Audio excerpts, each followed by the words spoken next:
We are back with Legal Nuggets. The question that was asked is whether can one return a cell phone that they bought where they feel that they no longer want it, or it's not giving the spec that they assumed it had when they initially bought it. Before we jump into the answer there, may I put a disclaimer? What we are discussing today is not extensive legal advice. Should you need legal assistance, speak to an attorneys such as CTA, where their details above. Let's jump into it. Have you bought or purchased any item such as a cell phone and you feel that you don't want it anymore and you're wondering whether you can return it to the store or whether you have a right to return it and get your refund? The answer is it depends. It depends on two issues. It depends on where you made your purchase. It also depends on how was the product marketed to you. This issue is dealt with under the Consumer Protection Act and specifically under the Telecommunications Act, which deals with the service provision of electronics such as cell phones and telecommunication related resources. As I mentioned, it depends. If you bought the cell phone at a store, you are really bound by the contract and you will not easily be able to return it unless the policies of the store, that particular store, are quite lenient. However, the CPA allows for what is known as cooling off period if your purchase was done online or telephonically, marketed to yourselves through a telephone call, and a full payment done there under what is known as direct marketing. The CPA allows you to return a product, specifically a cell phone, during the cooling off period, which is 7 working days from receipt of these goods when they are delivered to your house or to yourselves, to your person. Under the CPA. If these goods are delivered under the Telephone Communications Act, that is 7 days. If they are delivered to you within 5 days, you need to make an application or a request to reject them under the CPA.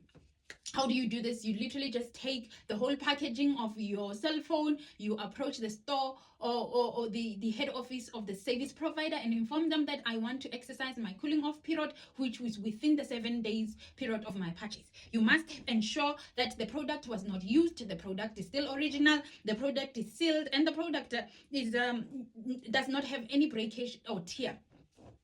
In the case of a cell phone, you must make sure that you didn't put any specific network SIM card in that device. You did not make it, you did not activate the device itself, and you're not returning it due to a defect, which we will discuss a bit later in this instance.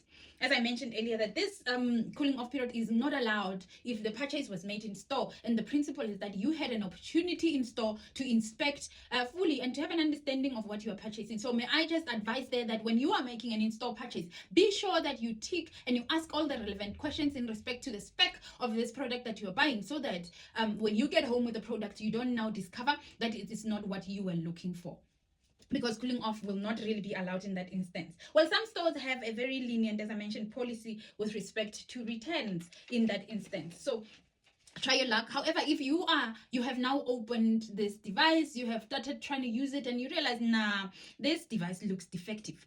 Could be software issues, but it cannot be wear and tear. It cannot be accidental damage. Like you couldn't have thrown or dropped the phone. You couldn't have had your phone fall into the water. So such claims will generally be rejected. But if it's software related, it's usually covered under your warranty. Firstly, you have 14 days from the day of purchase in which you can return the cell phone and get either an exchange or a refund. You may make a claim there within 14 days under the OBF. You may incur the OBF inspection costs, the cost that you will incur. The CPA also allows for a 6 months warranty specifically for electronics. In terms of the Consumer Protection Act, you as a consumer, you have a right to approach your service provider where you bought electronics and ask that they either repair or replace or refund. May I state that the issue of repairing, replacing, and refunding is a sole prerogative of the service provider. So you can't elect for yourself that you no longer want this device, therefore you want a refund. No.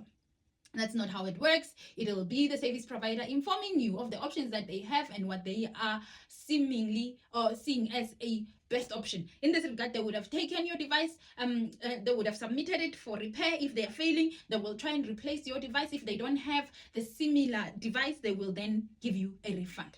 If you are not winning all three, that's where you approach your attorneys for assistance. I hope this helps. May I just add also that you will need to take with you the proof of purchase and the full packaging. I repeat, this is why people keep the boxes in their shelves for these devices. For as long as you are still within contract and subscription of the contract, I advise that you keep those boxes with you. I hope this helps. Thank you so much.